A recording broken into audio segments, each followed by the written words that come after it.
کے پیغامبر ہیں، روشنی کی حمایت کریں گے.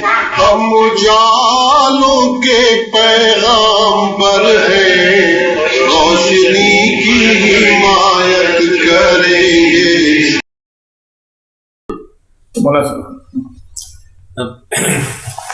مولانا حفظ الرحمان سے بھی ہمارے والد صاحب سے 1 سال سینئر تھے. یہ پورا گروپ تھا دارالعلوم میں، جس میں مولانا عبد الرحمان صاحب، مولانا سید احمد آبادی، مولانا حمد الانصاری غازی، داؤ غازی اور مفتی الرحمان آ گئے. تو یہ اس زمانے میں بہت ہی فعال گروپ تھا. اور اس وقت جو بھی اس وقت انتشار ہوا تھا، جو اختلافات ہوئے تھے، اس میں یہ گروپ پورا مولانا انور شاہ صاحب کے ساتھ تھا. اور اس کا یہ رشتہ جو تھا اس دور کا اسٹوڈنٹ لائف طالب علم کا باقی رہا. اور یہ سب کے سب نیشنلسٹ بھی تھے اور جمعیت العلماء کے ساتھ وابستہ تھے. جمعیت العلماء کا قیام 1920 میں ہوا تھا. اور یہ شیخ الہند صاحب کے آنے سے پہلے ہو گیا تھا، لیکن ایسا لگتا ہے کہ ان کی ایما تھی، کیونکہ ان کو جیسے کہ ہم نے بتایا انور پاشا اور جمال پاشا نے مشورہ دیا تھا کہ واپس جائیں اور نیشنل موومنٹ میں کام کریں. تو اس لیے ان علماء نے یہ طے کیا کہ ایک جماعت بنا کے باقاعدہ اپنا ایک تشکل میں رہیں اور اس کے ساتھ کام کریں. تو مولانا عبد الرحمان صاحب ان میں بڑی پائیدار صلاحیتیں تھیں. قد بھی ان کا لمبا تھا اور شخصیت بھی میں بھی دبدبا تھا. اور گفتگو جو ہے وہ بھی بہت عمدہ کرتے تھے، تقریر بھی بہت پرجوش طریقے سے کرتے تھے، علم بھی تھا. پھر انہوں نے مولانا عبد الرحمان صاحب سیکرٹری جنرل کا ہوئے جمعیت العلماء کی تاریخ تو نہیں معلوم، لیکن ہم نے تو آنکھ کھول کے انہیں سیکرٹری جنرل دیکھا جمعیت العلماء ہند کا. اور ان کا خاص طور پہ جو کردار رہا ہے سن 46-47 میں.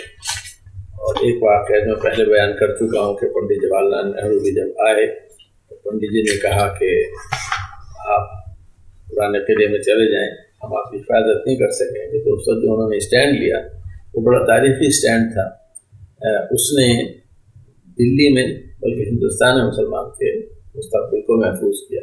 ایک اور واقعہ جو میں نے آپ سے بتایا تھا وہ بہت اہم تھا. جب لال بہادر شاستری آئے، مولانا صاحب نے ان سے بات چیت کی اس سلسلے میں، تو پورے نیشنلسٹ مسلمس کا رول اس دور میں، لیکن مولانا عبد الرحمان اس کے قائد تھے اور لیڈر تھے.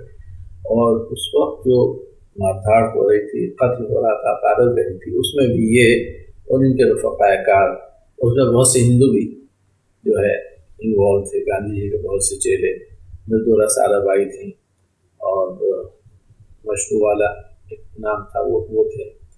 اور یہ گلزار دہلوی کا پورا خاندان تھا جو شاعر ہیں، زار دہلوی ان کے والد اور خار دہلوی ان کے بھائی، اور اس طرح کے بہت ہندو بھی مسلمان بھی سارے ایک ساتھ، جس میں مولانا عبد الرحمان صاحب کا خاص رول رہا.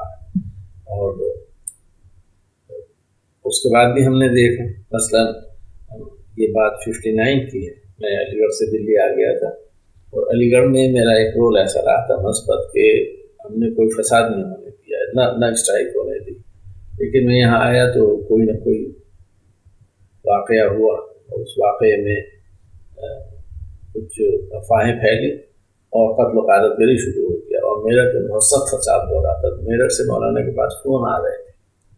یہ 59 کی بات ہے اور انہیں کینسر ہو چکا تھا، لیکن انہیں اس کا علم نہیں تھا. تو مولانا عبد الرحمان صاحب بیٹھے ہیں اور فون آ رہے ہیں کہ اب یہ ہو گیا، اب یہ ہو گیا، اور جانا چاہتے ہیں، ممبر پارلیمنٹ ہے. تو ایک صاحب تھے، ان کا نام تھا ظہیر الدین صاحب. ظہیر الدین علی گڑھ کے ایم اے تھے اردو میں اور ٹرکش ایمبیسی میں یہ کام کرتے تھے. بلکہ اس زمانے میں مسلم اوقاف میں آ گئے تھے، ٹرکش ایمبیسی سے ان کا کام ختم ہو گیا تھا. تو وہ مولانا سے کہہ رہے کہ مولانا آپ کیوں پریشان ہو رہے ہیں، آپ جا تو سکتے نہیں. ارے میں نہیں جا سکتا، جانا ہی تو چاہتا ہوں میں. تو گاڑی ان کے پاس نہیں. حکیم حمید صاحب کو کہا تو حمید صاحب کے بعد بھی کوئی گاڑی نہیں تھی کہ جس پہ ہمدرد کا وہ نہ ہو. ہمدرد کی گاڑیاں تھیں، وہ گاڑی تھی وہ بھی اویلیبل نہیں تھی. مولانا کے پاس ایک گاڑی تھی وہ خراب تھی اور مولانا جانے کے لیے. تو پھر میں نے کہا ظہیر نے، میں وہاں وہیں بیٹھا ہوا تھا، مولانا آپ کے جانے سے کیا ہوگا؟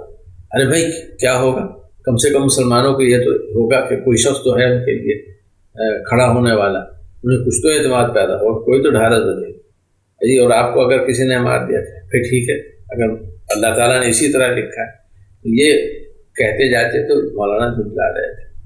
کہ خیر مولانا کو چونکہ کینسر بھی تھا تو انہوں نے کہا کہ بہت مجھے وہ سوڈا لے کوئی لائے تو میں گیا لینے کے لیے.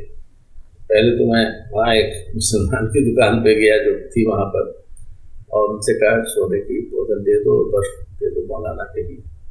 تو اس نے کہا کہ نہیں، سوڈے کی بوتل نہیں دیں گے، بوتل نہیں لے آ سکتے تم یہاں سے. میں نے کوئی مولانا حضور رحمان کے لیے لے جا رہا ہوں، وہ بہت سخت تکلیف میں ہیں اور وہ چاہ رہے ہیں. اس نے نہیں دی. برابر میں ایک ہندو کی دکان تھی، اس سے جا کے کہا، اس نے کہا جی لے جاؤ جی، مولانا کے لیے آپ لے جانا چاہیں لے جاؤ. تو میں نے پیسہ دینے لگا کہ پہلا بھی جب آ کے دے دیجیے گا، آپ جلدی سے لے کے چلے جائیں. تو پھر مولانا کے لیے گیا، وہ بھرتی ہو گئی. پھر بعد میں ایک چھتری والا صاحب تھے پنجاب کی برادری کے، وہ انہوں نے اپنی گاڑی بھیجی اور پھر مولانا گئے میرٹھ. اور ایسا مختلف جگہ پر تھا. یہی ابا جان کا ہمارے معمول تھا بجنور میں. جہاں پتہ چلا کہ وہ ہے، کیونکہ ایک تشخص تھا اور ہندوؤں میں ایک اعتماد تھا. تو اور یہ بھی تھا کہ کوئی مار نہیں سکتا تھا. غیر سب تو دیوانے ہوتے ہیں،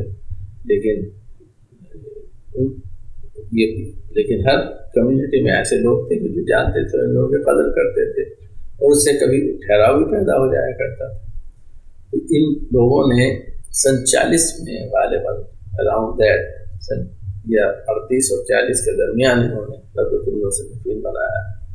اور اس کا مقصد یہ تھا کہ اسلام کے بارے میں سنجیدگی سے اسکالرشپ کے طور پر کہیں کہ ہم جو کہتے ہیں کہ اسلام پوری زندگی کا احاطہ کرتا ہے اور نظام ہے، وہ نظام کیا ہے. تو اس میں بجان کے لیے ٹاپک طے ہوا تھا کہ اسلام کا نظام میں ہو کر معاشیات کا مولانا عبدالرحمان نے لیا، اور نظام مساجد کا شاید مولانا ظفیر صاحب تھے، انہوں نے لیا تھا. تو نظام کے اور پھر اس نے بنیادی بہت سی کتابیں سعید احمد اکبر آبادی صاحب نے قرآنیات کو لیا تھا. اور یہ ادارے کی شکل جو تھی، ہم نے تو آپ کھول کے جب دیکھا تو ایک بہت ہی اچھی شاندار بلڈنگ تھی. اوپر مفتی کفایت اللہ رہتے تھے وہاں قرال باغ میں، اور نیچے دفاتر تھے، اور دفاتر میں بڑے اچھے قالین بچے ہوئے تھے اور سب کے ڈیسک رکھے ہوئے تھے. ابا جان کا ایک الگ کمرہ تھا، اس میں وہ اسلام کا نظام حکومت لکھ رہے تھے. اور مفتی صاحب مصر گئے اور عرب ممالک سے جا کے لائبریری لے کے آئے. سب کتابیں نہیں تھیں، بڑی قیمتی کتابیں تو زمانے. اس کے لیے فنڈ ریزنگ کے یہ بھی مجھے یاد ہے کہ یہ کلکتہ گئے تھے.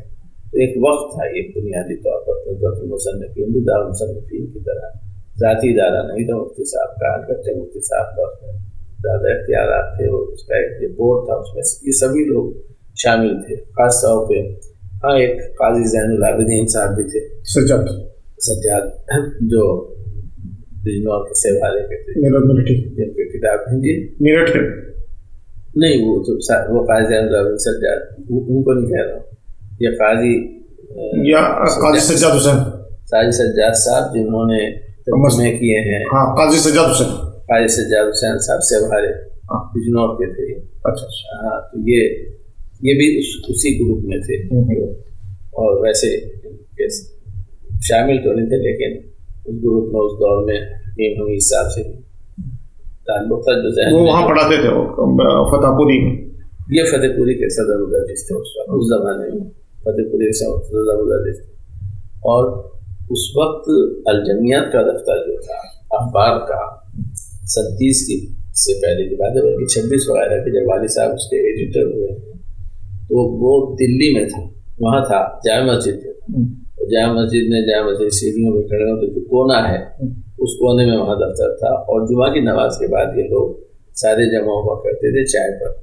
وہاں چائے ہوتی تھی، اور اگر وہاں نہیں تھے اور قرال باغ میں ہوتے تب بھی جمعہ کی نماز پڑھ کے آ کے ندوۃ المصنفین، اور چائے وہاں بہت ہی خاص ہوتی تھی. ہم لوگ بھی انتظار کیا کرتے تھے کہ چائے مل جائے.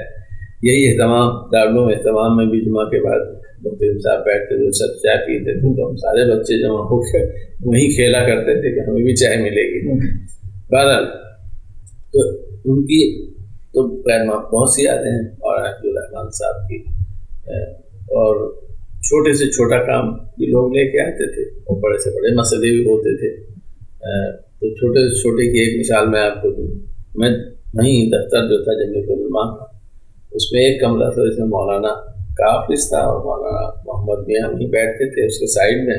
اور ایک تھا جس میں حسام الدین صاحب جو ان کے ٹائپسٹ تھے، اور ایک ٹوٹا پھوٹا سا ٹائپ رائٹر تھا، اور ایک مولانا وحید صاحب جو وہ بھی شاید یا تو ڈسٹرکٹ کے صدر یا سیکریٹری تھے یا وحید الزمان، نہیں وحید الزمان نہیں، وحید الدین نام تھا، یا وحید صاحب نام یاد تھا ان کا.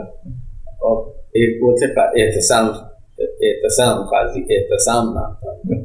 اور ان میں خادم جو تھا وہاں، خادم جو تھے وہ قاضی جی تھے، قاضی صاحب، اور ایک ملازم تھے شفیق جو بھاگ دوڑ کیا کرتے.